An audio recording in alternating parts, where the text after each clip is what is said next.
and then just me is just my name on all platforms. Yeah.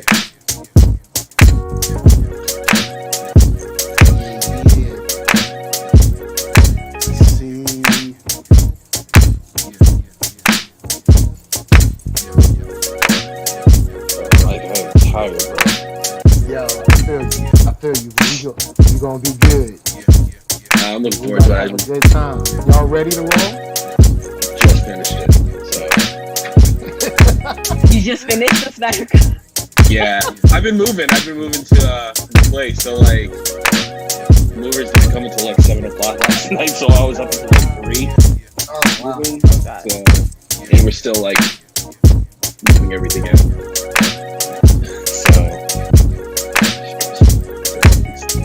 For sure, moving is super stressful. Same put. And I'm moving with my girlfriend, so that's a new thing. Yeah, nice, have fun. It's gonna be alright. I just need to sleep now. Yes, you got a mallet with you? Yeah, no, like I have to put up my TV rack tonight. I got a mallet. I'm like, Gabe, Snyder Cut sucks. There you go. No. That didn't feel good, man. I just moved with my girlfriend. Mallet. My mallet. Oh, I have this. No. Oh boy. So alright, let me know when y'all ready. Alright, I'm ready. Alright, what up? Cool. Sounds good. Audio coming through fine. Late Ill Kid at OneYoungsta, holding it down, bringing that StreetGeek and NERDSoul. What is up, my people? Today or year, come with another wonderful episode of That's Right Specials. We got some cool people here. We about to talk about the Snyder Cut, and whether you like it or whether you hate it or whatever it is. So we got a whole bunch of people around the horn. Let me make sure ain't no new people walking the door on us. You know what I'm saying? All right, word. Ain't no new people coming in. Ain't no people trying to slide in on the door. Nothing. I'm gonna start with a man that you know already.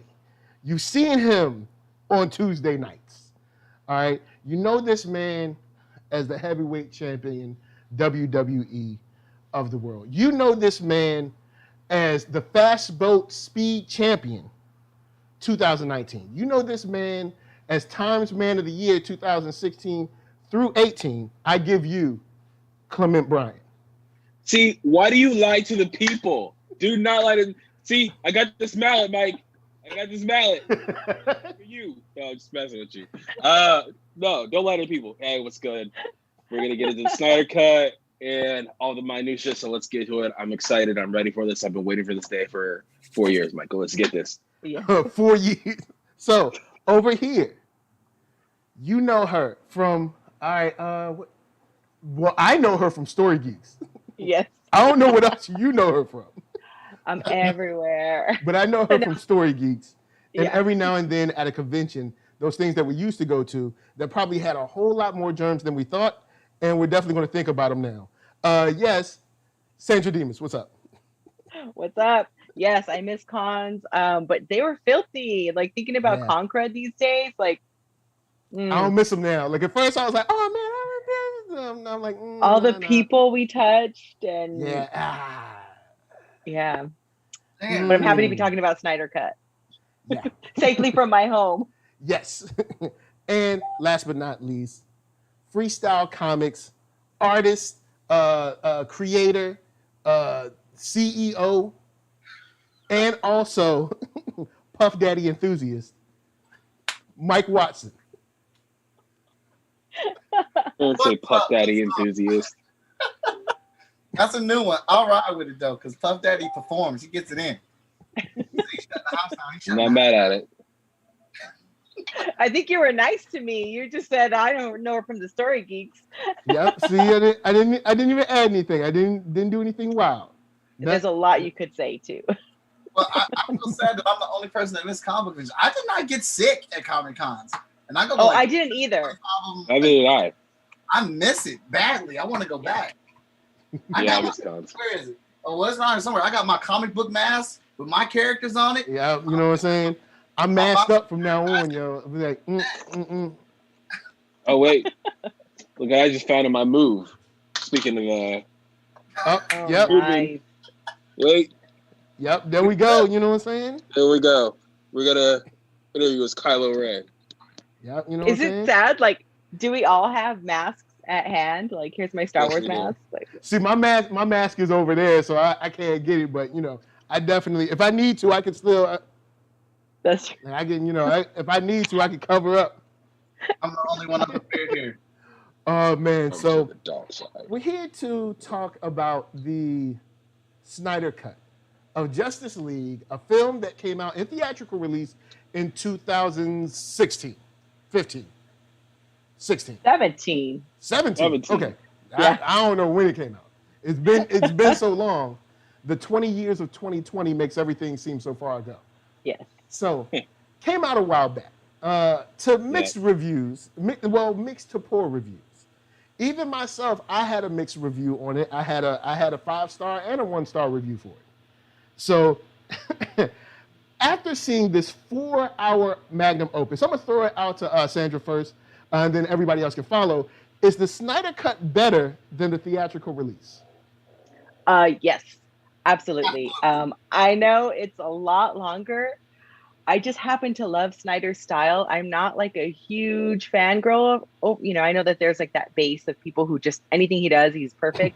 But I do love his style. And I feel like there were so many more moods in there and moments that were emotionally just tugging at my heart. I'm a crier, so I'm just like, emotional over it. I think it was beautifully shot. I think that we saw a depth of character for different characters that we didn't get to see in Joss Whedon's. And I feel like it was poorer for it. So the Snyder Cut gave us more Wonder Woman. I felt like she was so much stronger, and we got so much more from Cyborg, which was pretty dope. I love that, like just seeing more about him. And I love Barry, so seeing more of the Flash. And my favorite scene probably of all DCEU films, one of my favorites is in the Snyder Cut. Okay. Clement? I mean, I loved it. Like, it's like Sandra's saying, like, I like Snyder's aesthetic. That said, he can do wrong sometimes. Like, example would be, Sucker Punch wasn't really all there. But this film, I really think, and I think the main thing that hit me with the Snyder Cut was how criminally like Cyborg's whole story, and from the theatrical to this version, it's criminal how much was left out.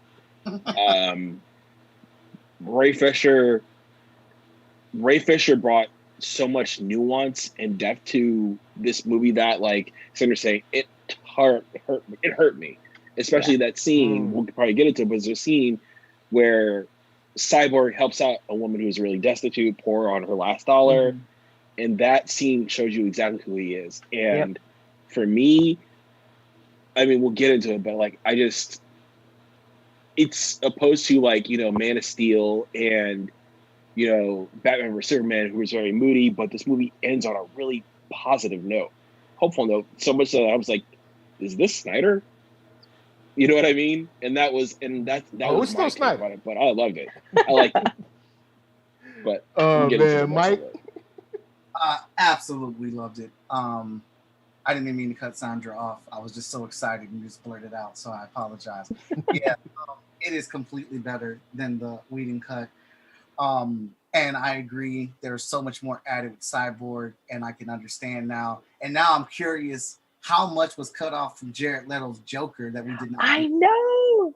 Like, I can understand why he would be upset, as much as Ray Fisher here is upset about, the stuff with Cyborg.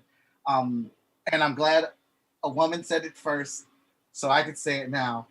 I love Zack Snyder's Wonder Woman so much better than Patty Jenkins.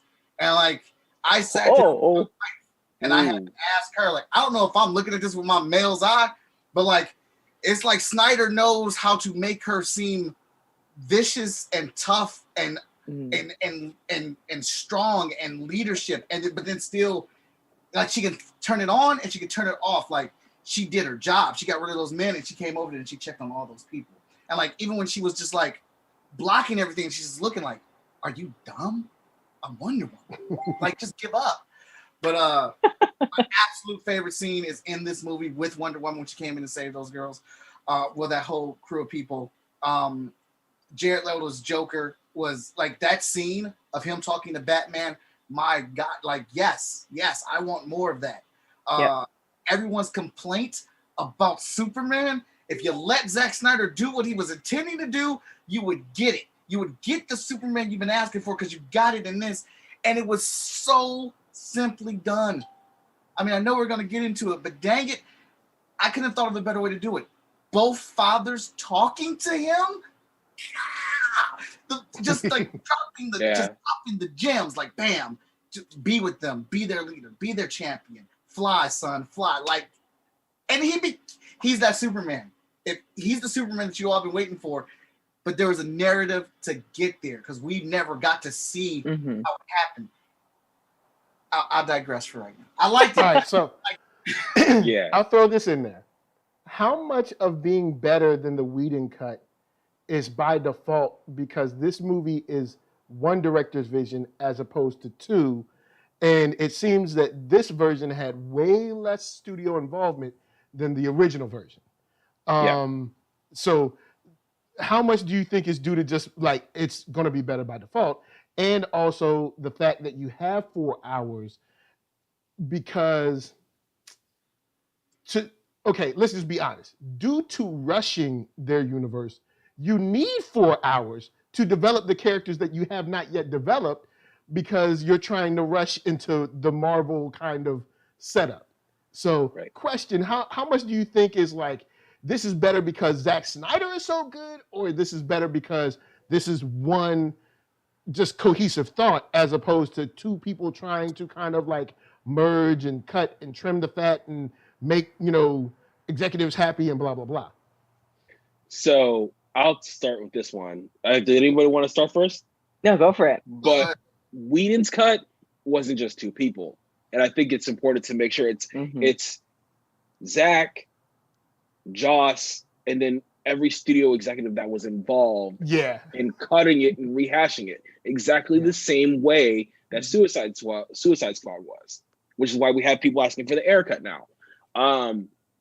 That said, I still feel like even if we didn't have a 4-hour cut of this movie, say if we got 2:30, which is like Nolan's time frame, it would still be way better than Whedon's version because there's a cohesive narrative train happening, and he's tying up all the plot threads from Man of Steel, Wonder Woman, and Batman vs Superman, and Suicide Squad too, and creating that new narrative with, we'll get into it, but spoilers, Martian Manhunter at the end, and Darkseid. So it's like, to me, I thought it would be a way better vision. So it's like, and I guess that's my part. It's like, I feel happy for Snyder that his vision is getting seen because Absolutely. people didn't want to give him the time or day to develop a story arc because you wanted one movie that answered all the questions. And you're talking like you're seeing Superman at the beginning of his career, and no one really thinks about that. But when you see him in Zack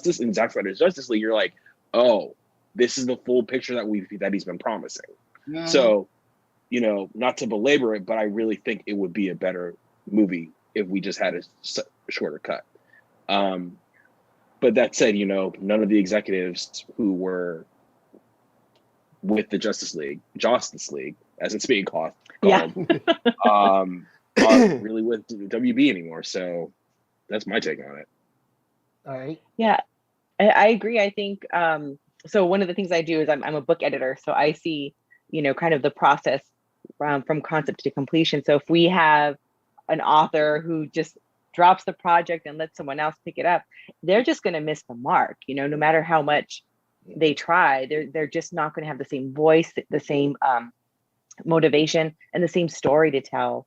And so with this one, I feel like there were definitely too many cooks in the kitchen, too many hands on it, taking it different directions and needing it to accomplish so many more things, and not really giving the time for the characters. And I think it didn't really feel like 4 hours. It needed to be 4 hours.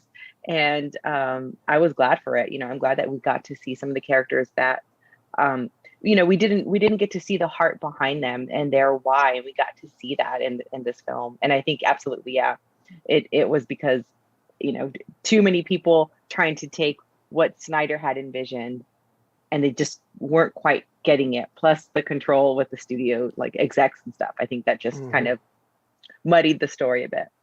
Yep. Mike? Yeah. Absolutely agree on all fronts. Now, I'm not going to sit here and say this is a perfect film. There's always going to be a few things that Zack decides to do that I'm not in favor of, but absolutely happy that he got to see his vision through, especially with everything that was going on with him leaving and him losing his daughter. For a creator to have the chance to come back because of the fan base asking for it and demanding. And take note, I understand there were some toxic fans involved in that. I do not approve or care for toxic fans. But we got the Snyder Cut, and we got to watch the Snyder Cut, and seeing, and even with BVS, I'm not a fan of BVS, but when you watch that cut of BVS, it makes so much more sense from a story narrative of the choices he makes and the things that are going on there. And you're like, oh, okay, this is why this is happening. I still don't like it, but as a director and as a storyteller, he's still there.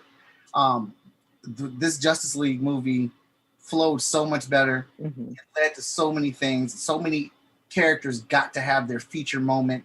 I think even, what was the one thing where, Cyborg, when Cyborg starts attacking Superman, you're like, dude, why are you doing that?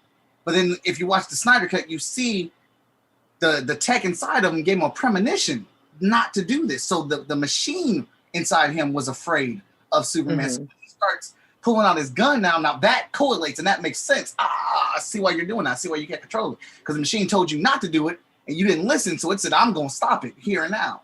And there were a couple things in the Whedon version that I actually did like that I missed in this one. I missed the Flash and Superman race. But no rapport like that was established to have something like that. I liked, Aquaman sitting on the lasso of truth. But again, those two things that I like have nothing to do with the story narrative. They were just extra fan service things. So, all right. Well, I do think the Snyder Cut is better by virtue of it just being one vision.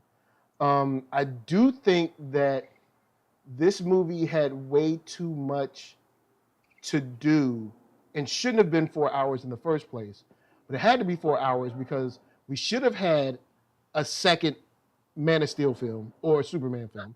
And we should have had a Batman film of some sort or some other sort before BVS. There's no reason Batman v Superman, which falls back to a problem I have with a lot of this film, which is Zack Snyder does things because they're cool, not always because they make sense. And that's a big issue with his filmmaking for me, is this looks cool, but it doesn't make sense. So yes, I do think the film is better by virtue of it just being his and not having all those cooks in the kitchen. I still think this film shouldn't have had so much on its shoulders because if you would have built the universe out like a rational person would, instead of trying to make, San Diego Comic-Con go crazy, then maybe you wouldn't need 4 hours to explain what was going on. But my question now is, because I've went back and forth on this. Do you think they should have waited, gave some time and just let them come back and finish this film? Kind of like just been like, give them some time. I know there was a family issue, you know what I'm saying? I don't want to belabor that, but there was a family issue and he lost someone and who knows how long that time might be. But do you think it would have been better to just wait and then go ahead? They absolutely should have waited. As much money as that man has made them, as much as he's invested in this product, in these IPs for them, they should have waited. I don't care what people say about these DC movies. At the end of the day, if Warner Brothers had a stronger chin, these movies are all successful. I don't care about the critical acclaim. I don't care what the fan base has to say about what they did or did not like. Each one of these movies are financially successful. And if they weren't financially successful, they wouldn't keep making money. The money that they would make as each one comes out, they would decrease. It did not. It either stayed the same or it went up. So he made your money. He made you money. He made you a successful film. This man has lost his daughter to a very serious situation. I mean, all death is serious. You should have paused. You should have paused and said, how much time do you need? Okay, I don't know if we can wait that long, but can we meet you in the middle somewhere to get you back working? And then you wouldn't even have this whole situation. And then people would just be regular hating Zack Snyder instead of...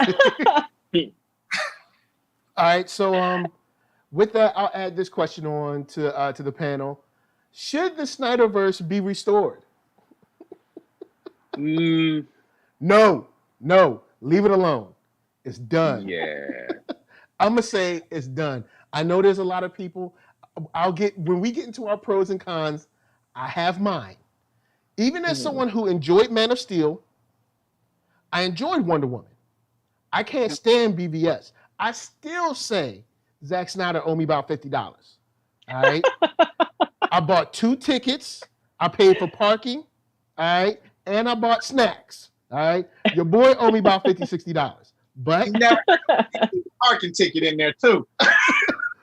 But this is one of those things where I think it should be like, okay, cool, we got it. We're done. But how y'all feeling? Should it be restored? Should we go back? Because technically the way things have come out to this point, you could kind of just sort of keep going to a certain degree. Because nothing's really gone away from it yet. Really. Because we went in the past for Wonder Woman 2. Aquaman was like after Justice League, but it didn't really break the continuity. Then you had Shazam, which didn't super break it either. So, I mean, should we? My vibe is, it's like my issue with it, it's a canon thing, even though that the DCEU is way more confusing with their canon than, like, you know, even the X-Men movies were. But like one of the things that Snyder did that I kind of thought was kind of, I don't want to say whack, but weird, was Mara's British accent. And so if you restored the Snyderverse, now with Aquaman 2, and if she's in the Trudge spinoff, which you had to have a British accent now, because in that, she had no accent. So that's one of the things. So like, for me, I wouldn't be opposed to it if it stayed directly to its own thing. Say if they just did Snyder stuff on HBO Max and that's it, cool.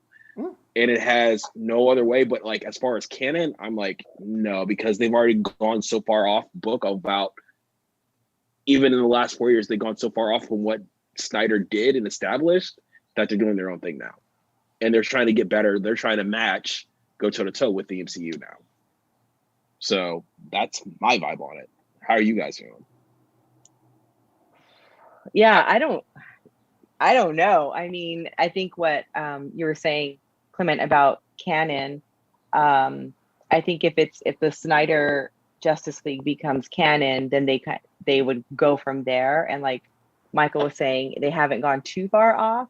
Accents change in movies. That happened in, I mean, I don't know if anyone saw it, but Prince Caspian, like that, his accent was all over the place. So, you know, I think if they moved forward, I really love his style. So I would see it, I would watch it. But I just don't know if they are too far along in the process to even go back. And if it just seems like a bit of we did the Snyder Cut, but that's kind of it. We've moved on. You got what you wanted, but we're moving on, you know? Yeah. I think the executives are greedy, and and this movie has done. I have not seen one bad review for it. I've seen nothing less than an 8 anywhere that I've seen reviews for it. For the most part, the vast majority of fans in my time stream that I'm seeing from my social media have loved it or liked it way better than Josh Whedon's version. I personally, I like Clement's idea. I would like to see it continue on HBO Max. I know a lot of people complained about the special effects, but I was like, shut up.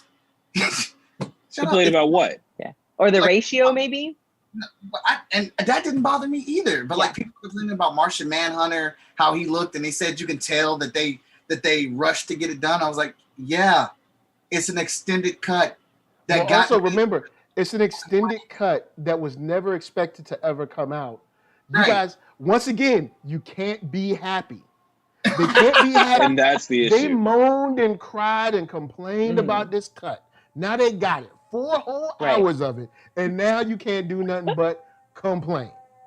Well, I think just as the execs are greedy, so are some of the fans. They're just greedy, you know, and it's unfortunate to see, like you were talking about toxic fans earlier. And it's true, like you're just not going to be able to please folks. And I think now, I don't know, I'm just so much more grateful for movies. So when they come out, I'm like, yeah, sure, I'll give it a pass. I'm enjoying it. It's something entertaining me. I'm happy. All right, so people were complaining that it's 4 hours long, and I'm like, but just 8 weeks ago, you all asked for WandaVision to be dropped at the same time, all the episodes. What's the difference? You're in your binge. Nobody at Warner Brothers, Zack did not say you guys got to watch this all in one sitting. He broke it down into chapters. I guess it's because the feeling of, I think it's the feeling of a movie, I guess like the mental idea is that it has to be watched at once. You know what I'm saying? I guess maybe, but I mean, we at home, you can just pause it and pick up. Because I was thinking at first, you know what? I'll probably watch 2 hours here and then watch 2 hours there. And then I ended up watching the whole thing because I actually had time.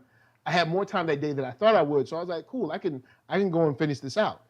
But there's been a slight bit of controversy around Justice League, around Jeff Johns, Joss Whedon, you know, all kinds of folks.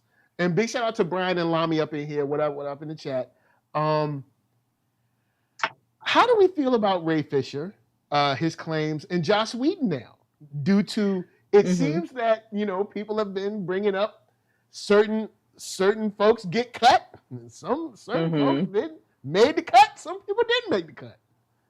So, how do we feel about Ray Fisher? I think this movie for me goes further to prove that, like, yeah, either Josh had something against Ray or something was going on. Because when you talk about somebody got cut, dude, essentially the message of the movie is the father-son relationship between him and his dad. That whole joke was just like, slice!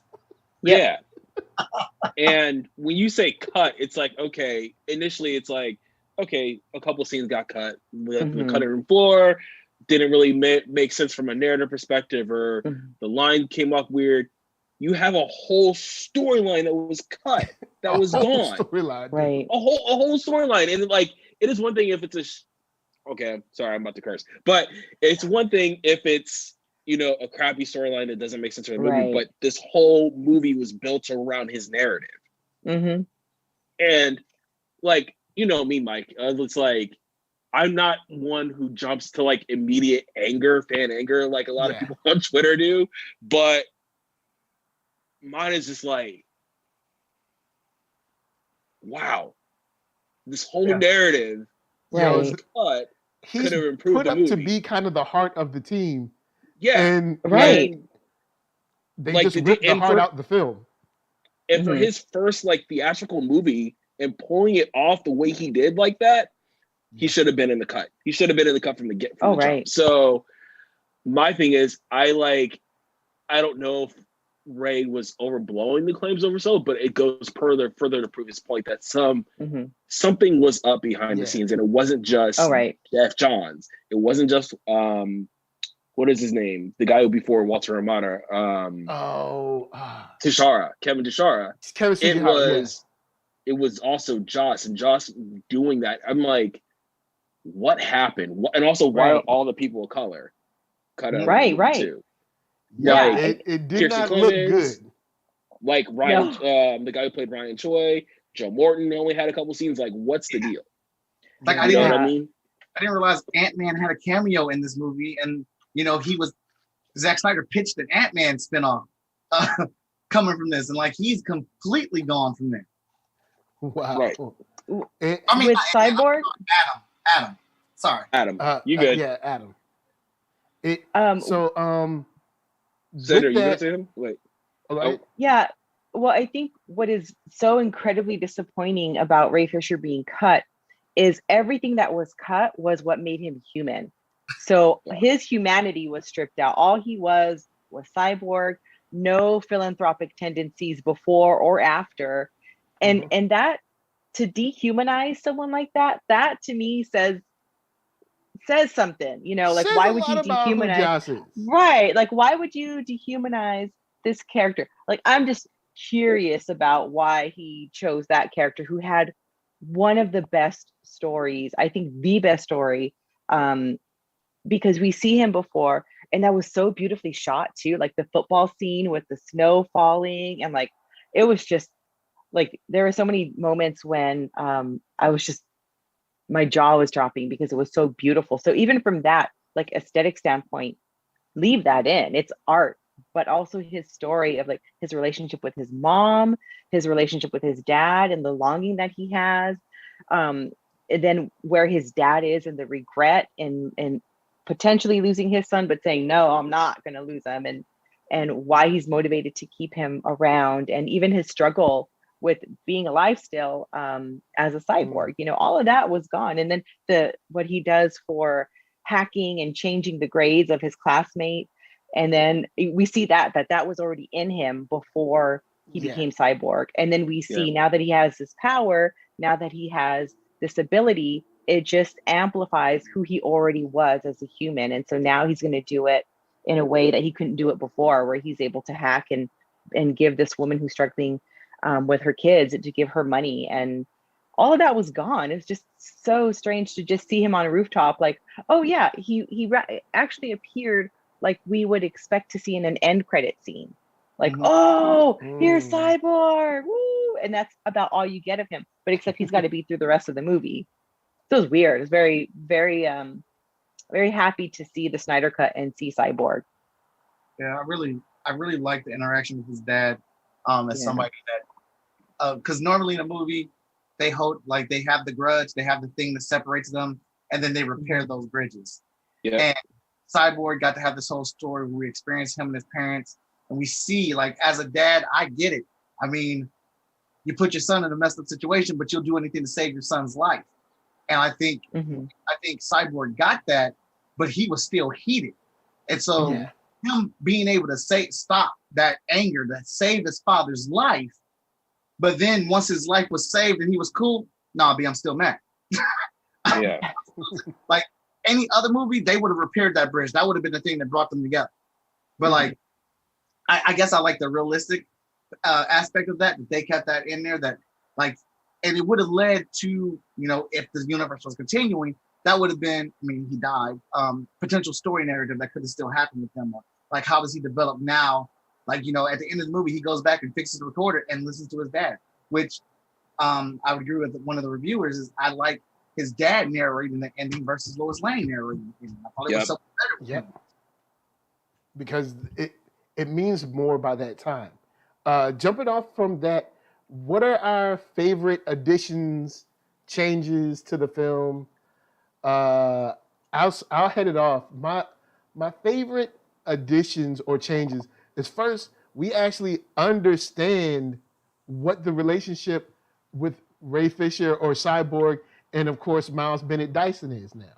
So we actually see we see what's going on between him and with him. Also, the actual motivation, the actual and honest motivation that we get from, of course, your one and only, your boy, that's right, Steppenwolf.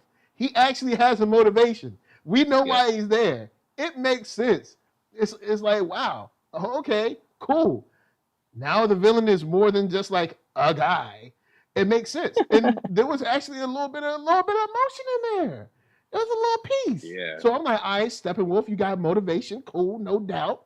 All right, now I see where you're coming from. And then when Decide was like, yo, daddy don't want to see you, he had a little tear up. He acted like a little punk. Look at you.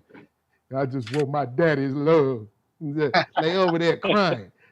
So that and yeah, I think those are two things that are probably my favorite. Like, because now we're like, okay, we know who we're fighting. We know why they're fighting.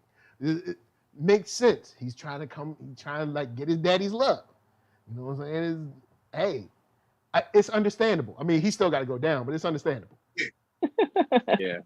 I was a big fan of improvement. The costume to me, I think, looks stupid in still images, but in motion, it's is much better. Yeah, it's terrifying, and his face, I just don't understand the change. I just don't understand it at all. But I love how his face looks. Like it looks like a Greg Capullo drawing. Like a character you see in Spawn. Like it was just a consistent grimace.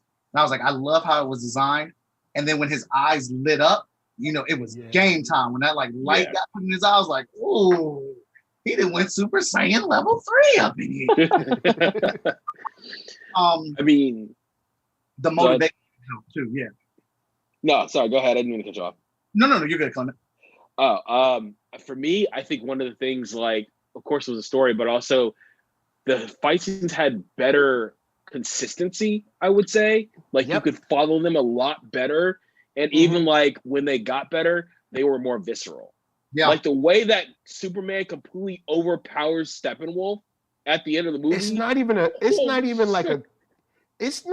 like a question of like maybe if he attacked him like this. It's just like it's not even close. No, it's not close. Like it's like if you wanted me to go out and play basketball against like a 5th grader right now, I'd just be like, get that stuff out of here. That's essentially what he did, man. He cut his horn off. The man cut his horn off.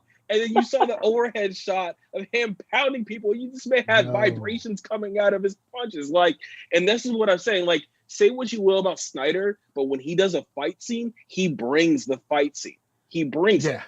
I think one of the things is the Flash was less annoying for me in this than it was in Justice League. Because I didn't like Ezra Miller's Flash in the theatrical cut. Oh yeah, I liked him more. He was way less annoying in this one. Yeah, he was more or less annoying, and like there was a sense of purpose to him rather than him just being the jokester of the group. There was a sense of purpose and like meaning there. You know what I mean? So I think that was one of my favorite things about the Flash. Seeing the people of color come back in. Yeah. Like just well, we didn't even know they were there for them to come back in. We were like, oh, but now I didn't even know you existed. Right. And then I'm trying to think if there's anything else. I think the fact that, Henry Cavill's storyline was beefed up a little bit more too.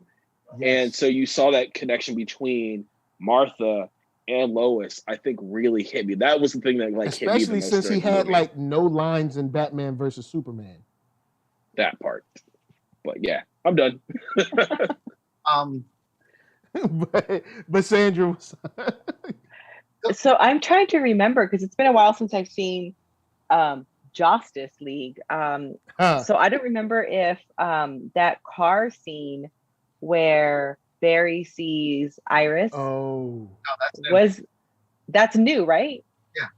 Yeah, that's new. That was breathtaking. And I couldn't help, first of all, I was watching it and I was immersed in the story. The music was beautiful. It was so Snyder to slow everything down and put music over it as another character. And you just see her flying very slowly and him coming to her and just how gentle he was. And just everything about their interaction from when they saw each other to when he saw what was happening and he went over to save her was so beautiful. And then after the fact, when we saw that final credit, who the film was for, it made me think that for Snyder, I don't know how much changed from when he filmed this scene and his vision that he had then and the vision that he had now after having lost his daughter. Did that change? Because you have Barry saving this woman who is going to die if he doesn't step in and do something. And so that was just so overwhelming. Like when we lose someone, we want to be able to have that moment back to save them. And I just like was kind of overwhelmed by the idea of like how that scene might have changed as a result of his life experience and the tragedy that struck his family. So that scene, though, you know, taking out the emotion of Snyder's just the pain that he was in, that scene was so beautifully done, so powerful.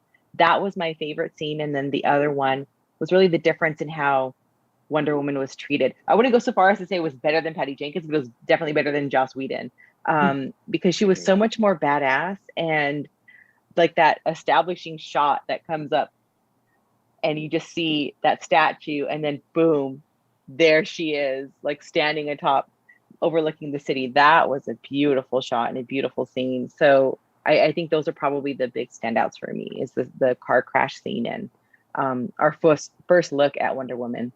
Now, Locuts said the biggest thing for me was seeing Granny Goodness. I was like, oh, look at Granny Goodness back there.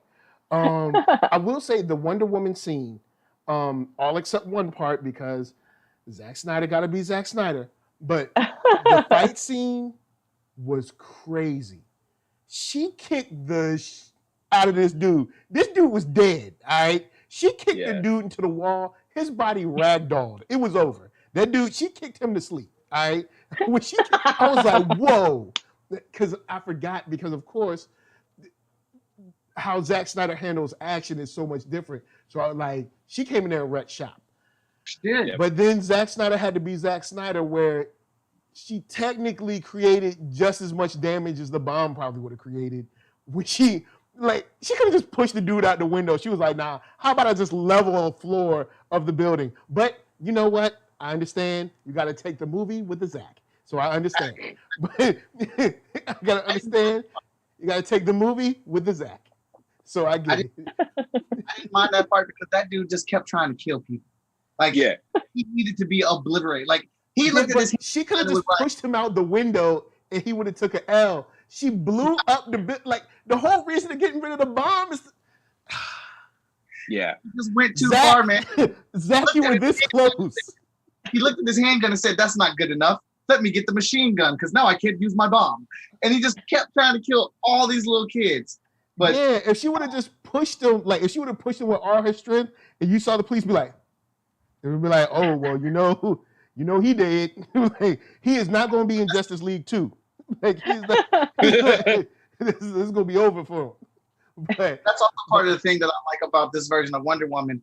It reminds me so much of the Wonder Woman from the animated series, and like that's my Wonder Woman. Like, very direct. Nobody can tell her what to do. She's a leader. She's strong, but she can also be nuanced and sensitive when she needs to be. That one, like, is like when I saw her, it was direct quote. Bruce, I mean, I don't have as many enemies as Bruce or Barry, because when I deal with my enemies, I deal with them. It's done. And she even said, I belong to no one. And I was like, yes, I'm writing that one down. Like, I'll repeat it over and over in my life. AB said, love this version of Diana instead of the naive, watered down, Steve obsessed after 2 weeks Diana and Wonder Woman movies. Well, look, there is such thing as love at first sight, man. Look, you know what I'm saying? You see somebody, she was like, oh, snap. Steve got a little something, you know what I'm saying? So, I mean, you can't hate on her for seeing the dude, you know, she had butterflies. You know what I'm saying? She could have, but it was just for one. You know what I'm saying? Just for one. I like that in what AB said. Like, that's what I love about this version. It's a subtle thing, but it is obvious she has dealt with her pain of Steve Trevor and has moved on from it. Like, it's still there. It's a part of her. Like, she hasn't forgotten it, but she has obviously dealt with it. And I guess that's kind of like, for me, and I could be wrong in saying it, I was just tired of seeing Wonder Woman have to deal with Steve Trevor for 2 movies. And there was such a gap in between the time. She has lived so long in our world. Because you're talking about an extra 70 years before So about another 70 years or so before the second movie. And like I said, I enjoyed the characters in the movie and most of the messages in the movie. the way it played out, I didn't like. Like the way it played out, I just didn't like. I would have like we worked the way they talk to one another and stuff. I don't mind the whole idea of like getting what you want might not really work out how you planned it. You know what I'm saying? Everything that glitters ain't gold. I love those. Even the message at the beginning to young Diana, where it's like, no, I'm not going to coddle you up right now. You cheated. You were out of pocket and you cheated. And there's no honor in that. There's no discipline in that. Like those are hard lessons that I enjoyed, but the way it played out was not my favorite. And that also goes to show that the best, for me, the best parts of Wonder Woman are on Themyscira. Like, why didn't the first movie take place in Themyscira? There was so much there. Like, everything was so good there. There was all these strong women that were there. And then her auntie, oh my God, she was the best. Like, if we would have got the first Wonder Woman, Claire? that would have been great. Oh, I still love the first Wonder Woman, though. I like the first Wonder Woman. Now, the No Man Land scene in the first Wonder Woman movie, just like that tears. I told you I was like, why am I crying right now? This is amazing. I don't want to cry. Like, I don't know how you men do it, but we don't, like, as women, we don't get movies where we're badass, like just constantly, so many movies like that. So when I left the theater after having watched Wonder Woman, I was like legit kicking in the air. I was like, I feel so tough right now. And it's like, no wonder guys are like, tough, because you get a lot of that fed to you. I'm like, I feel so amazing right now with my weak arms. I feel like I could take anyone on because Wonder Woman's so badass. Yo, I wanted to ask this because I wanted to get into how the film, some people like the social sphere, but one thing that I wanted to see more from the theatrical version that we got in the 4-hour cut, which I would really like to see the whole thing, is I remember seeing the theatrical cut where they were like, oh, long ago there was this battle where Steppenwolf came before and like all this cool stuff happened, but we're going to show you 20 seconds of it and nothing else. I want to see that battle. Like, I want to see that. I want to see the whole thing. Can we see that? I'm like, oh, snap. And I also thought that was Hercules. They said it was Ares. But like Ares up in there, you had a lantern up in there, you had Atlanteans up, it was mad sweet. Why couldn't we see that joint? I want to see that. HBO Max, can we get like a 1 episode, just a nice little 30, 40-minute sequence of like when the ships first arrive to them being like, Deuce here. Nah. Absolutely. I agree. I want to see that because I want to understand, how did Darkseid get beat up so bad that he forgot where the anti-life equation was on the planet? Well, you had the Amazons plus the old gods plus lanterns. Like, so he had a lot on his hands. And the Atlanteans. So, and the Atlanteans. I don't care. You do not forget where the thing is that you've been looking. Look, dude, he jumped from the ship, shattered the earth, and that was the equation. He's like, oh, this is it. You forgot for 5,000 years that it was on the planet you got your butt kicked on? That's the memory node. Oh, and then it's back there. Yeah, and to boot, nobody else in this crew remembered. Darkseid, it's back on Earth. Remember when you took that axe to your face? It's back on Earth. I guess because nobody wanted to bring up him losing. Right, they're like, I mean, because I thought he was going to kill Decide at the end when Decide hit him with a "I told you so." Because Darkseid don't seem like the type that you say "I told you so" to. So I thought we was going to be like, "I told you," but you ain't listen, Master. You know, like I thought he was definitely getting some Omega beams. Yeah, I thought. But Decide is important. So hey, gotta do what you gotta do. So social response has been pretty much great, right? But we're in a hyperbolic culture. There's been a lot of comparison to Infinity War and Endgame. Oh, no. Nope. No. And now, because how DC fans get. You know how DC fans get. They feeling good. They got They got their drink on. They got their juice. They feeling good. They in a whip like this all weekend. So now I've seen that Infinity War is a good popcorn film, but Justice League is fine art. Okay. How do you feel about these comparisons? Like Scorsese? Okay, I got my mallet again. Okay, but no, I'm kidding. Okay, 2 scenes: Thor coming into Wakanda, and then the portal scene. That's all you gotta say. Yeah. And just be like when I saw Endgame 2 weeks before, or like a week before it came out on the lot. Shoots, press, everyone there. I've never seen executives react the way that they did in a Marvel movie the way they do in a DC movie. I've never seen it. Never seen it. That portal scene, everyone was crying. Everyone was crying. Yeah, you cannot compare Endgame and Infinity War to Justice League. Also, because it's such a weird situation that has happened in film. Something like this has never really happened in film before. We get director cuts all the time, but nothing like, oh, the studio messed with the director so badly that they had to release a 4-hour cut of his movie after 4 years of fan response. That's never happened. So you can't really compare it to anything. You cannot. Like, I cried 4 times in Endgame. 4 times came down my eyes. My kids were emotional. This movie was epic. Look, I have no bias. And I can admit, Zack Snyder Justice League is an entertaining movie, and it is good. I have enjoyed it. I prefer it over Joss Whedon's. But we are not going to get out of pocket here, people. No. Yeah. And you want to know why? You want to know why you can't get out of pocket? Why? Because you don't have 10 years of history to build upon. Yep. Exactly. You rushed your universe. So we don't have the response and the relationship to these characters because you rushed your universe.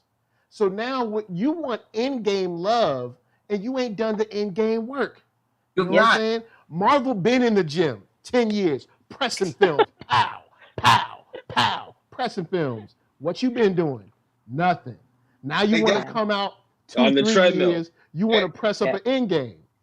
They definitely wasn't on my left. Yep. You know what I'm saying? Yes. You can go through that entire film and get all the callbacks.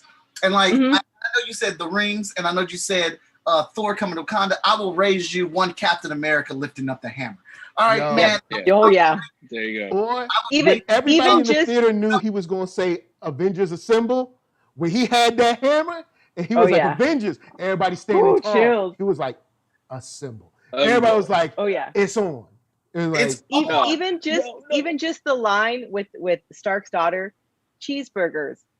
There's nothing in Justice League that you'll get with one little kid who you only see in this movie. She's able to say cheeseburgers, and you're like, oh my god, right?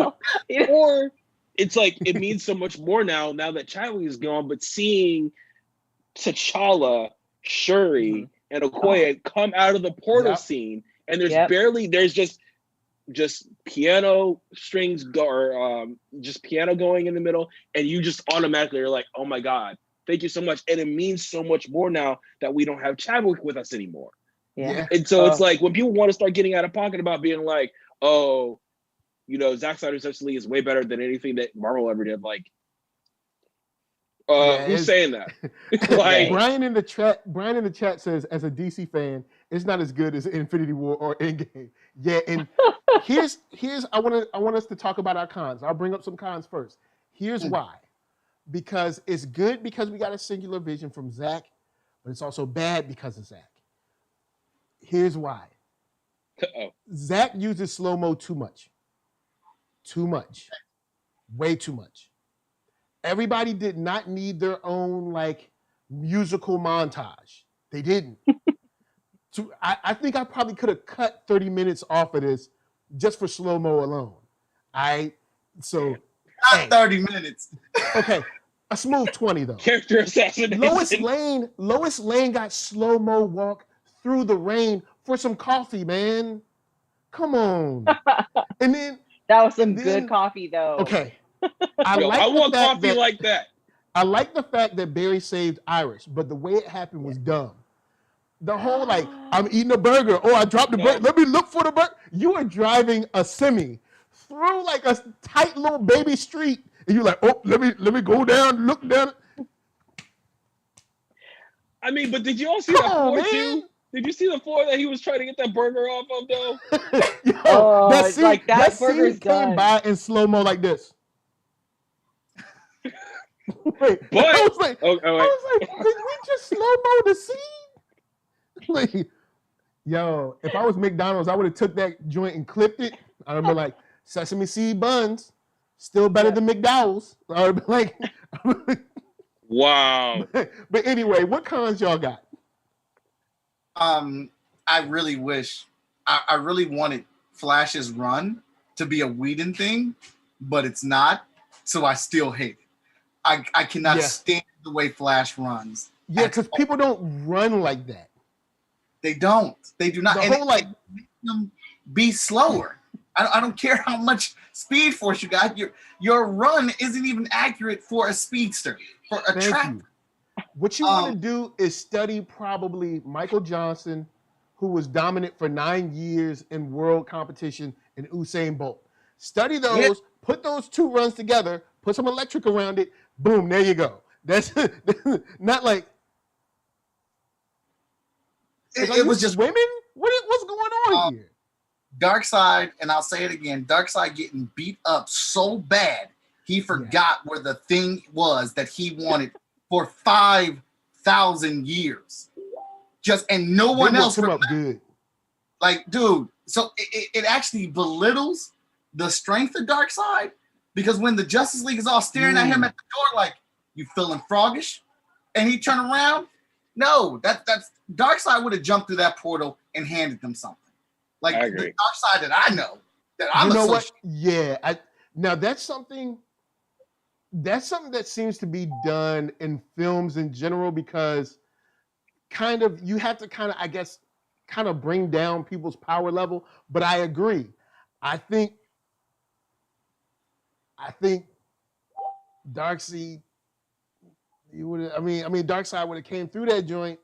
He would at least, because the way Superman, like, so don't get me wrong, I love all the combos that they did. Like, I like that they fought like a team.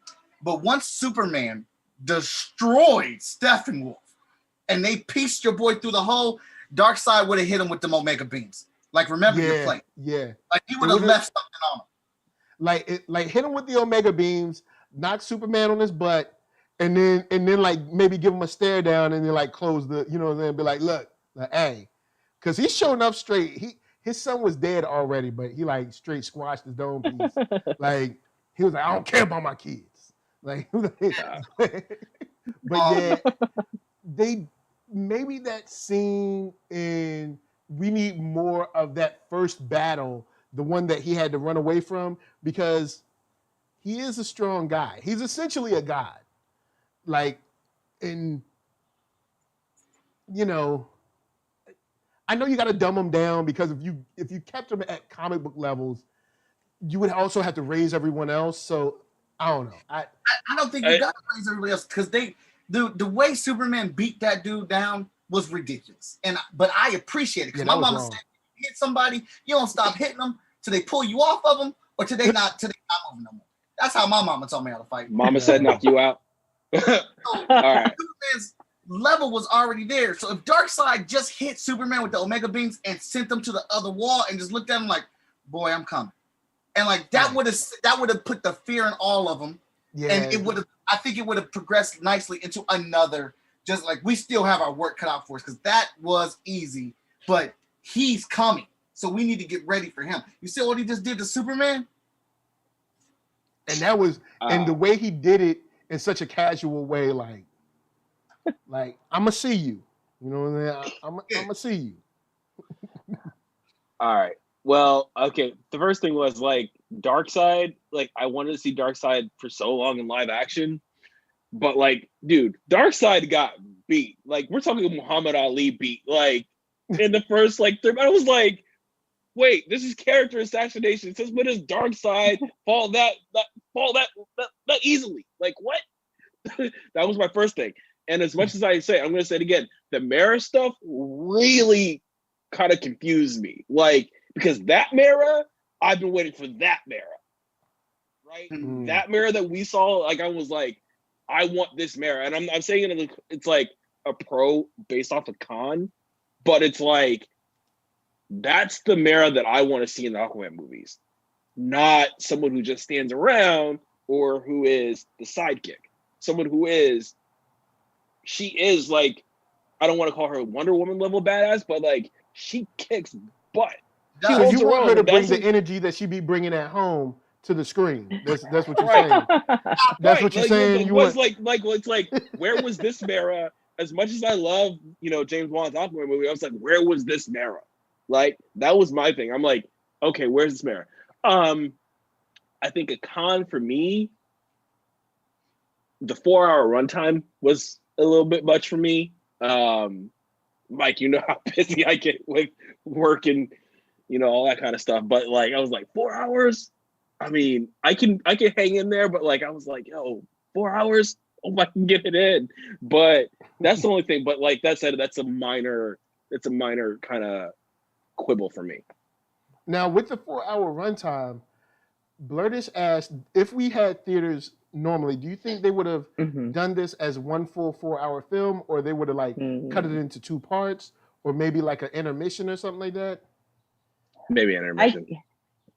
Maybe, but that's a long time. Like 4 hours plus about 20-30 minutes of previews if we're still doing movies like how, So that's 20 a long minutes time. of previews.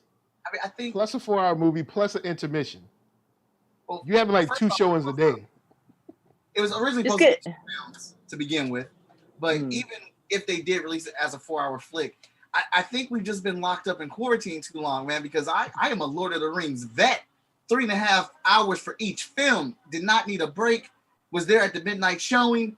Including the trailers and the commercials, that was 4 hours. Titanic? Ain't nobody complaining about that 3 hours of watching that movie sink, and y'all knew how the movie ended. Actually, I did complain. You did complain? I did complain. Why is this movie so long? I mean, I think we're at it. I think because Zack Snyder's name is attached on it and how much stuff is being associated with it and everything, like we're automatically correlating that with the time frame of it. If it was WandaVision, they dropped all 9 episodes, y'all be fine with it. If it was Falcon and Winter Soldier and they dropped all 6 1-hour episodes today, all y'all, I'm binging it today. Especially since the first episode is better than like the first 4 episodes of WandaVision. But we ain't gonna go there. Look, hey, we come in. I'm gonna be reviewing Falcon and Winter Soldier tomorrow. All I'm gonna say is, if you rolling with me, that's how you fly. That's all I'm gonna say. That's how you fly. From now on, when you roll with me, you fly like that. But anyway.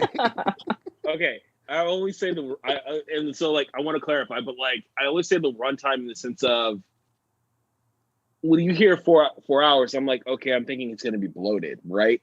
And parts of it were a little bit bloated for me. Like I was like, okay, this could have been cut here, but it's like that's why I said it's a very minor thing for me, and it's like me just trying to find the time, at least this weekend, to just like sit down and actually get through it, knowing. I gotta move, like personal things are like, that's my thing. But like, no, it's like, but Zach did make sure that it didn't feel like bloated though. That's when I heard 4 hours. I was like, really? Yeah, it didn't feel blood except when I started noticing like the slow-mo. When I started noticing, I was like, I think I probably could have shaved about 20 off of this. I think some of those moments getting coffee in slow-mo. Yeah. Like, and I think some of those moments are a bit self-indulgent. Bit. The women sung an a cappella jam for him to get in the water. And then he had another music video to get back in the water later. Like, come on, man.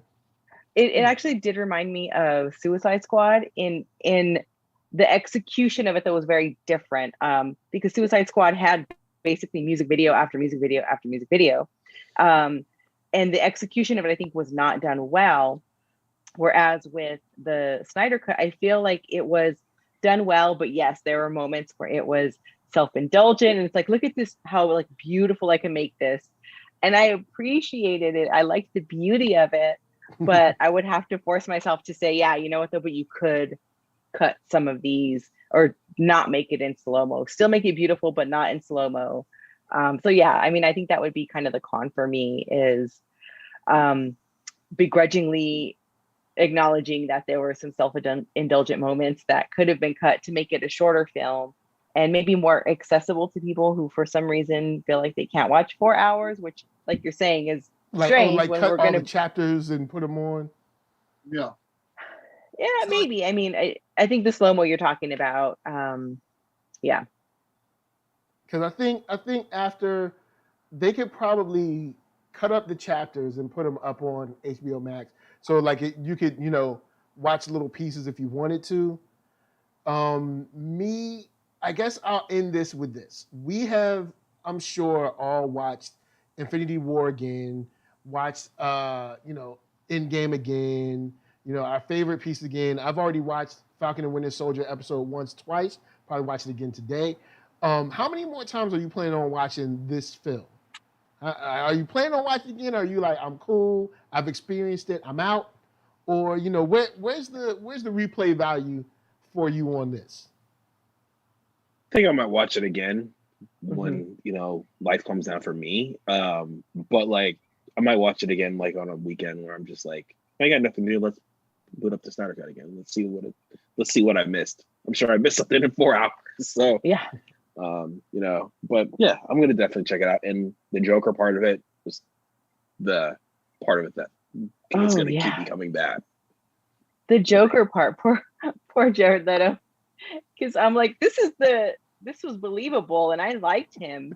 I didn't like him in any other moment where he was playing Joker, but in this film, yeah. And I'll definitely come back to it. I'll come back to it at least once, maybe a third time, and you know, I can see just even playing it in the background to kind of familiarize myself with the story a bit more again. But definitely a second watch for sure. All right, Mike. It's going on the playlist of comic book movies because I'm always drawn and got the TV on, so I can easily slide Snyder in there. That's 4 hours to keep me going, to listen to, and you know, turn when the cool stuff comes on to or whatnot. I absolutely love Man of Steel, so I watched that a lot too. So it's got replayability for me. I will say one gripe that I had between the theatrical and this film, and this is mostly because the universe was rushed, is you have this, more so in the theatrical, you have like this long montage where it's like, everybody's so sad, Superman's gone. And I'm like, but you never showed us a world where a world that was so happy to have him. Mm-hmm. You never showed us a world that was so excited about having Superman. What you showed me was a world that wanted to either arrest him and boot him off the planet, or second guess everything he wanted to do, or kill him, aka BVS. So you never showed me a world that was like, oh man, Superman's so great, we're so happy. Like, so now showing us a world that's like sad he's gone, I'm like, it doesn't really make sense compared to what I've watched. You know what I'm saying? Outside of like maybe Lois and his mama, you know what I'm saying? I liked what they said though, Lois and his mom, just saying like they talk about him like if they knew him. Mm-hmm. And I think that's what happens when people pass away, then those who weren't close suddenly are like, oh, that's right, I remember them, I miss them. It's like, but in the reality, my boy. Taught him everything you know. Right. That's why I agree with you, Mike, is that I think we definitely should have got one more Superman movie before Justice League that showed all the good that he can do. Like, it could have easily been him fighting Metallo and Lex Luthor, and you know, showing great victories and these great triumphs, and while the world would appreciate him, but still have that brooding in him where, you know, the government's questioning what he's doing or whatever, or there's a small faction of people that are like, you know, going against what Superman's doing, but you know, show his effect across the world. So then when we get to Justice League and he dies, it makes so much more sense that they made the, you know, the statue, that people are mourning him, that his banner is up everywhere. Because there's all like when there are people that are greatly loved and appreciated, there's always that small sect that disagrees with them or hates them. And, you know, and the government's always trying to control stuff like. So I definitely wish there was one more Superman movie prior to it. Yeah. And shout out to Gotham Guy with the super chat. What up? What up? Thank you for coming through. Gotham Guy says one could say that had this version been the version released in 2017, it would have been passable and the building blocks of a battle with Darkseid down the road, and you still get Aquaman, Flash, Wonder Woman, and Shazam movies in between. Yeah, and I'd say I agree, sort of, with the. Because this kind of lines up sort of with the restore the Snyderverse thing. Outside of a few narrative pieces, if you wanted to, you could kind of slide this back in and be like, nah, this was the real joint. Be like, nah, this was the real joint. And we're going to keep going. We're going to keep going from here. Like, you could, because this sort of happened in a bottle, sort of, because they're out in some kind of, I don't know, big field with, you know, like, I don't know, nuclear plants or something. So it's not like it happened in Miami, New York, LA, Chicago, London, Paris. It's not like it happened where like the whole world was watching. So you could kind of like slide this right back into your universe and be like, hey guys, I mean, I don't know if it should be done. I mean, I guess it could be done, but of course, dollars make sense, and it's been positive throughout for this weekend. Like even someone like me, I'd say I put this at like a solid 7. I think I put it at like a solid 7, maybe 7.5. I did enjoy this much better than the first one. It was good to actually, but so much of it is on the fact that we just actually got the story. Like we got the story. Like at first we didn't get the story. At first, there was a film that was 4 hours, and I assume Warner Brothers came to Joss Whedon and said, it needs to be 2. And he said, okay, well, let's get rid of the black people, and let's not. I know, right? No, but that's true. But also, right after I finished, you know, Snyder Cut, I went back and watched a little bit of Justice League just to see what the differences are. And the cinematography, it's like they completely brightened it up to match Avengers. Like the red on Flash's helmet is not the same red that is in, you know, the Snyder Cut. Mm-hmm. And it's more vibrant. And I'm like, why? That didn't need to be done. So like, that's the thing where I'm like, okay, guys, I think he was probably like, we need to make this more like the Avengers. Color, story. We got to sell toys. Because that's also part of it. DC was getting beat at that time over the head with people saying, "Oh well, Avengers made this or Infinity War made this and blah blah blah made this money," and it's like, dude, just make your films. Like, yes, I don't like the fact that the son just, I guess, is on vacation during all Zack Snyder filming, but you know, hey, that's what he did. That's what you hired him for. So you got to let him do it. You know, and then, you know, that's just how it is, whether you like it or not. But with that said, I think we've exercised the demons. I'll throw it to the panel. Are there any final words that you have for Snyder Cut fans, Zack Snyder himself? You know what I mean? Anything? I'll start out with Sandra. What's up? Oh, what I want to say about the Snyder Cut? I thought you were going to ask people in the chat. I enjoyed it. I think I would have enjoyed it regardless, but because of what's going on with Whedon now, it's kind of fun to enjoy it even more. So yeah, I like it. I like the aesthetic. I don't mind the indulgent moments because to me, I view it as art, and I'm like, I want more, but I get it. It was a really long film. All right, Clement. You know, I think I enjoyed it, but I think the one thing that, and I get kind of emotional about it, but kind of after what Zack has been through with the loss of his daughter, getting fired publicly from the studio on a project that you've been working on for almost a decade. Yeah. And having his cast come to be like, yo, we need to release it. We want to see this version restored. That's the thing that I take away from this the most, because you don't see stuff like this play out in Hollywood every day. Hollywood is keep moving. No one talks about it. NDAs, no one talks about it. Whatever's behind the scenes stays behind the scenes.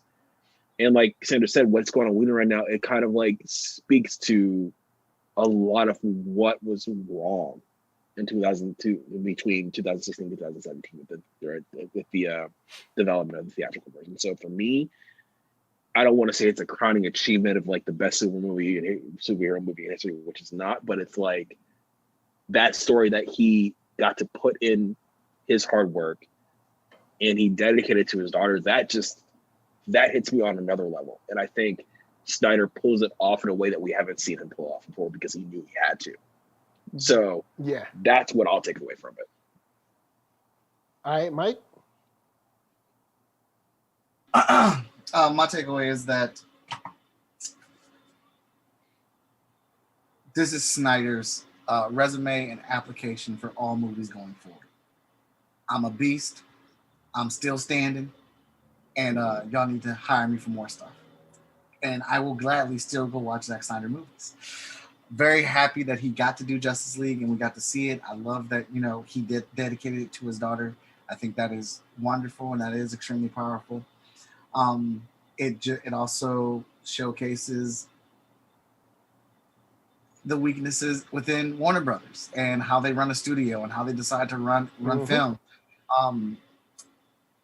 I really wish that Warner Brothers would have just stuck to their guns. I mean, you are a multi-billion-dollar company. Who cares what a few thousand people say? Because your movies are still making money, and you're getting all this free press from all of it. You picked Zack Snyder for a reason. I mean, I am very sure there was a meeting where Zack Snyder pitched his entirety of his idea for what he wanted to do first. And you all said you liked it because you hired him. So why not let that play out? I could see if the movies weren't making money. And it goes off the same thing with Kathleen Kennedy. Y'all can't give Kathleen Kennedy credit for the bad stuff and not give her credit for the good stuff. Thank you. Because she's responsible for there you go. Since Disney has bought Star Wars, she is responsible for every single decision that has gone through. Every single one. There is good and bad in that. She needs credit for all of it. Same thing with Warner Brothers and Zack Snyder. He is making you money. None of those movies has lost you any money. And if you would have got to see his plan play out, I think in the end, you would have been rewarded. Like in those last last one or two movies, you'd been like, oh, here it is. It's all coming together. I get it. There is a fan base for the Snyderverse that people enjoy. I'm not saying the dang movie's perfect. I liked it. I enjoyed it. I can clearly see things that people have wrong with it. I have issues with it of my own accord, but I did not have that many to where I did not enjoy this film. Like I said, it'll be on replay, and I would love it. I love Clement's idea of it being on HBO Max to continue, because Darkseid needs to come up, because that boy need to eat his veggies. He need to be in the gym. Yeah, he needs a recoup. You need to take those Omega Beam steroids. So I think I'd say this. When you have something like this, you're able to flesh out stuff like Lois's position, her mom's position, extra things like Barry's dad, stuff like Martian Manhunter, for him to come through, for him to not only have a conversation to see what people see in Superman, but also a conversation with Bruce Wayne, and to also get so much of a personal look at each one of the Leaguers' lives. I think that's to be commended. I think this is one of those things to say, hey, Zack Snyder, you know what? Honestly, they probably stood in your way more than they should have. Because even though slow-mo is way too much, and there's some kind of dumb setups like the dude with the hamburger, but it now makes me wonder it now makes me wonder how much they took from his vision for Man of Steel and Batman v Superman, and how much was taken from Wonder Woman or Wonder Woman 2 and Aquaman and Shazam, and because of course we hear behind the scenes there's way too much meddling over at DC. I've joked with Clement about The Flash, and like The Flash ain't never getting made. The Flash is like the next Outkast album. It ain't happening. Every time a director comes on and a director leaves off. And it's always creative differences. And it's most likely because I'm not making a movie with you standing over my shoulder. So, once again, this movie goes far and wide to prove that Zack Snyder has learned a lot. And also, to Josh's credit, Zack was also able to sit back for like 3-4 years and watch people can that version and like see how people felt to put it into this cut. Like, I mean, let's not front like he wasn't able to see like, oh, okay, this is what people saying. Word, like Zack doesn't live in a bubble, even if he says he does. So in the people that he works with don't live in a bubble. But I think this goes a long way to show that maybe they need to ease up a little bit on their creators. Like, have them come in and do what you paid them to do and kind of like stay out their way. Like, let them make, I mean, of course, unless there's something like, you know, you want to do something completely out of character, like, hey, we're gonna cast a slug as Joker. What do you mean a slug? Oh, we're gonna have a talking slug. You mean like a slug, like a slug, like you put salt on them slug? Yeah, we're gonna put a slug in there. It's gonna talk with Joker's voice and be like, I don't know if that's what we want here at Warner Brothers. I can understand that, but like for the most part, even though I have my issue with BVS, and I surely do, maybe it's because Warner Brothers didn't let him make the movie he was supposed to make. Because now I'm second guessing, like, maybe BVS was dope, but BVS has even on the extended cut, maybe there's an extra 20 to 30 minutes filtered throughout these scenes that change everything drastically. I have no idea, because now what this movie has done for me is, one, giving credence to what Ray Fisher says, giving love to Zack Snyder in this vision, and made me second guess everything from Warner Brothers execs. Everything. Damn. I don't trust them for nothing. I absolutely agree with that. Absolutely. I don't trust them. I think whenever you're chasing someone else's success, you're always going to fail. Yeah. And so continuing to chase what Marvel's doing, then you're constantly moving forward, but looking to the side and not being able to kind of project your story, your own story, because you're constantly following what they're doing. I think that's so unwise in life, but also like in these films. And I think that's why DCEU struggles, because it continues to try to match what Marvel's doing. It's like, do your own thing, like be your own thing. You have your audience, they're coming, like you're saying, it's making money. So ride that out and step into that, as opposed to like, well, let's make it like Avengers. Let's make it like Infinity War. Let's pop in some color or whatever. It's just not wise. You don't change your plan in the middle of it.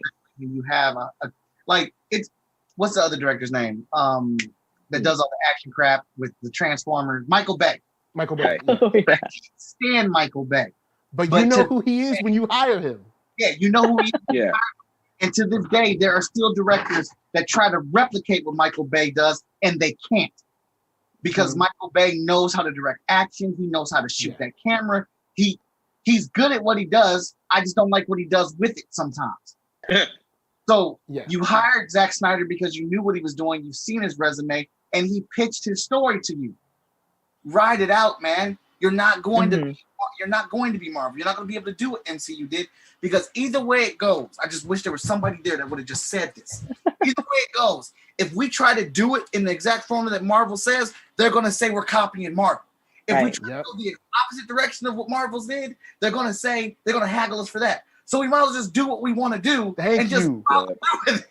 Thank you, Mike. Mike said it perfectly. The internet. This is the internet. We want new stuff. You give them new stuff. We want old stuff. So look, they're gonna hate you anyway. Just make what you're gonna make. Right. Oh, right. For sure. And they still learned that from Man of Steel. I will never let this rest. I will argue this to my last day and dying breath.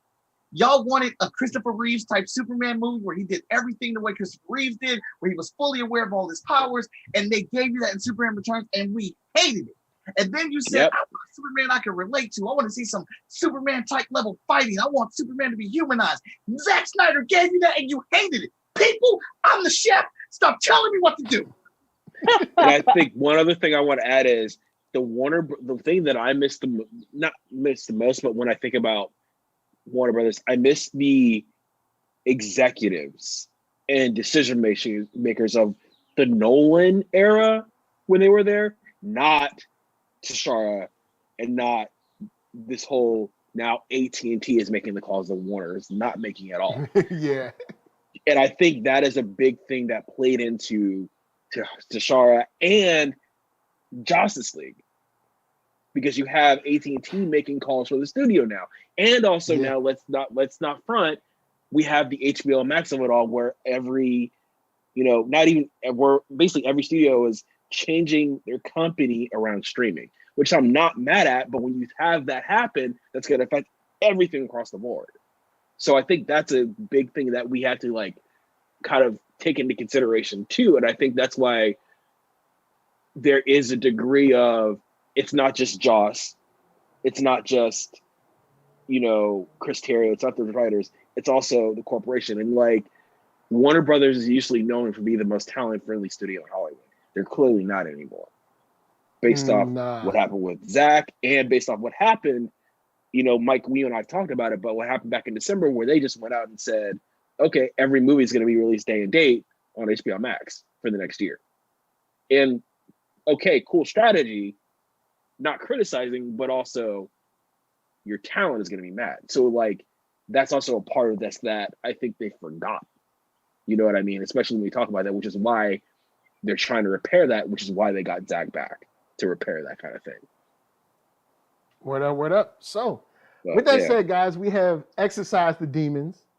I'm bringing you right over here. You know her now. You love her. Wonder Woman enthusiast. All right. You know how she get down. Story geeking it up. Sandra Dimas, what's up?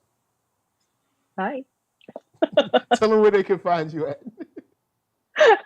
Yeah, you can find me on Twitter and Instagram. I am at Hey, it's Sandra D. And you can find the Story Geeks. We do a weekly just hangout on YouTube. So just look for the Story Geeks on YouTube. And talk to me about books or movies or dancing or whatever you want to talk about. What up? And down in the bottom square, Freestyle Comics. Yo, man, I'm still over here trying to get that vigilance. You know what I'm saying? Talk about Wonder Woman. I'm trying to get that vigilance issue. You know what I'm saying? Tell you, my artist, or the artist that we have for the book, just got done with his gig, and we are editing the script, and he's ready to work on layouts, so we can get diving right. Vigilance will be seen in 2021. You guys can find me as Most Epic Art on all social media platforms. I also do a bit of streaming myself, a little show called Chat and Draw that I do, which will be celebrating its 1 year anniversary this Friday with 125 episodes. And I do another show called Agents of the Nerdy, where we also talk about the geekdom and all that jazz on Friday nights at 9 p.m. on my Twitch channel. I just so happen to be the publisher of Short Fuse Media Group. So if you're looking for about 30 to 40 different comic books from indie creatives that you would like to check out, you can hit up our website at www.shortfusemediagroup.com. And I think I'm the most enthusiastic person in comics, I've been told. So please stop over and hang out with me and check me out. What up? Last but not least, he's the man with the hammer, Clement Bryant. Oh, so Thor now. Call me Blore. There you go. No, okay. Twitter, Instagram, at Clement Bryant. I'm also part of the Black Lightning podcast with DCTV Podcast. And I'm known to do a thing or two here with the Marvel Report. So follow me. We'll talk comics, we'll talk executives, and we'll also talk about just straight up geek goodness. All right, guys. And of course, NERDSoul, Facebook, Instagram, Twitter, all them places, hit that thumbs up. if you like what you're seeing. Hit that thumbs down. If you don't, you hit that thumbs down. I'm gonna send Darkseid after you. All right. And all you're gonna do is stare you down and kill his son. All right. Well, technically, his son was dead. He just made his son more dead. So all right. So then, podcast if you want to listen.